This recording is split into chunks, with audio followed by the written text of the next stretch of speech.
Ayan, di ba nag-trending si Catherine Bernardo? Nag-trending si Catherine Bernardo, ayan, kumakain siya ng grapes sa ilalim ng mesa. Maraming gumagaya-gaya. At na-curious ako, saan ba talaga nanggaling itong mga trip na to?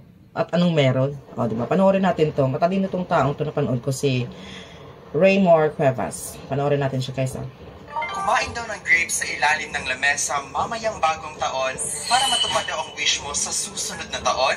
And take note, hindi lang ito para magka-jowa ka. Okay, share ko lang guys, someone asked, saan at paano nga ba nagsimula ang tradisyon na ito? At paano nga ba ang tamang pagsasagawa nito? Let me explain something.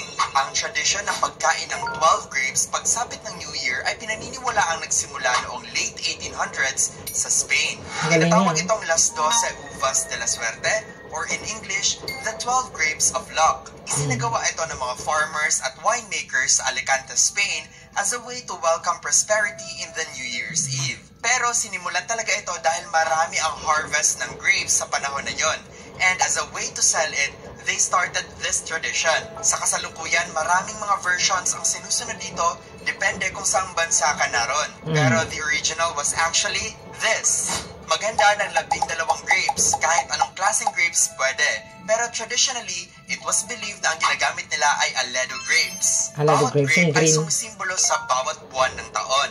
Ayon sa tradisyon, isagawa ito pagsapit ng alas 12 ng January 1. And you only have 1 minute to finish eating all the grapes. Kada strike ng clock sa bawat numero nito, kumain ng isang grape. Simulan mo itong kainin kapag ang long hand sa clock ay tumama sa 12. At sunod-sunod mo na itong kainin kada tama ng long hand sa bawat numero. Kapag natapos mo ito successfully, pinaniniwalaang you will have a prosperous and better year ahead. At hindi naman necessary na sa ilalim mo ito ng lamesa kainin. Pero for added fun, you may try it. Ang tradisyon na ito taliwas sa mga kumakalat online ay hindi lang para magka-jowa ka. Again, pamahiin or tradition lamang ito. Ang kapalaran ng iyong buhay ay nakakasalalay sa iyo. Yan lang. Bye! Kaya nga, tama naman talaga siya. For fun lang talaga yung sa ilalim ng mesa. Siyempre, alam mo naman tayo mga Pinoy, pauso-uso. Siyempre, si Catherine Bernardo, sikat. Kaya lalong sa sikat, madaling mapansin kung anong ginagawa. Kasi kahit simpleng bagay lang gagawin niya, ay si sikat, ay kumaga magta-trend talaga yan. At siyempre, dahil sa sikat, ang tao ay gaya-gaya din yan.